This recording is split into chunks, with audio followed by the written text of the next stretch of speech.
జననాయగన్ ఈ సినిమా పేరు చెప్పగానే విజయ్ దళపతి నటించినటువంటి సినిమా. ఈ సినిమా ఎప్పుడెప్పుడు వస్తుందా, థియేటర్‌లో ఎప్పుడు చూడాలా, బిగ్ స్క్రీన్ పైన ఎప్పుడు చూస్తామా అని చెప్పి అందరూ ఎంతో ఆసక్తిగా ఎదురు చూస్తున్నారు. అయితే ఎన్నికలకు ముందు ఈ సినిమా యాక్చువల్‌గా 2026 సంక్రాంతి బరిలో రావాలి. కానీ దీనికి సెన్సార్ ప్రాబ్లమ్ అని, సో రాజకీయాల కారణాలు, స్టాలిన్ ఆపారు, ఇవన్నీ చాలా కామెంట్స్ విన్నాం.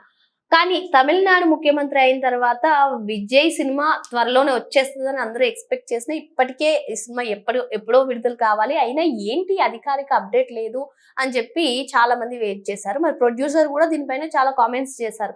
ఏది మన చేతుల్లో ఉండదు. ఇప్పుడు నేను నిజం చెప్పినా సరే ఆహ్, చెప్పను. ఒకవేళ చెప్పినా నమ్మరు. సంథింగ్ కామెంట్స్ చేశారు. అసలు ఇంతకీ జననాయకన్ మా ప్రియతమ నేతని, మా అభిమాన హీరోని మేము ఎప్పుడు చూస్తాం. ఇదే లాస్ట్ మూవీ అంటున్నారు కూడా.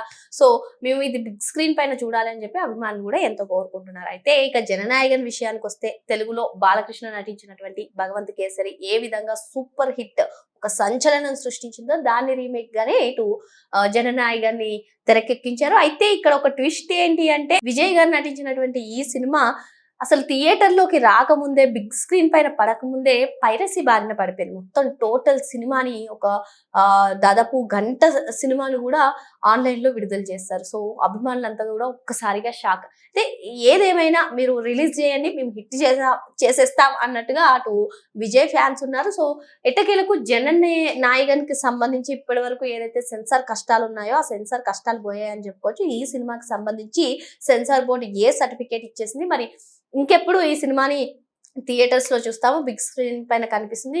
ఇప్పటికే మా అభిమాన హీరో విజయ్ గారు ముఖ్యమంత్రి పనుల్లో బిజీగా ఉన్నారు, ఆ బాధ్యతలు నిర్వర్తిస్తున్నారు. మాకు ఒక మంచి ఈ సినిమా ఇస్తే గనక మేము ఒక పండుగ చేసుకుంటామని విజయ్ అభిమానులు చూస్తున్నారు. ఏదేమైనప్పటికీ ఇప్పటి వరకు ఏదైతే సెన్సార్ కష్టాలు ఉన్నాయో ఆ సెన్సార్ కష్టాలు జననాయకన్ సినిమాకి తీరిపోయాయని చెప్పుకోవచ్చు. ఇకపోతే మూవీ టీం త్వరలోనే అధికారిక ప్రకటన, అంటే రిలీజ్ డేట్ గురించి అధికారిక ప్రకటన చేసే అవకాశం ఉంది. ముఖ్యమంత్రి అయిన తర్వాత ఫస్ట్ మూవీ కావడం, మరి తన లైఫ్ లో, తన సినీ కెరీర్ లో ఇదే లాస్ట్ మూవీ అవుతుందా, మరి ఏదైనా చిత్రాలు తీసే అవకాశం ఉందా? ఇప్పటికైతే విజయ్ గారు ఇదే నా లాస్ట్ మూవీ అని చెప్పారు. ఆ లాస్ట్ మూవీకి ఏ విధంగా ఇటువంటి కష్టాలు వచ్చాయో చూసాం. మరి ఈ కష్టాలకి తెరపడనుందా, ఎప్పుడు రిలీజ్ చేస్తారు, ఎప్పుడు రిలీజ్ డేట్ ఇస్తారు, ఇవన్నీ కూడా ఉత్కంఠంగా ఉన్నాయి. త్వరలోనే మూవీ టీం అయితే అధికారికంగా ప్రకటించే అవకాశాలు ఎక్కువగా కనిపిస్తున్నాయి. ఎందుకంటే సెన్సార్ బోర్డు సర్టిఫికేట్ ఇచ్చేసిన తర్వాత ఇంకెవరు ఆపలేరు కదా.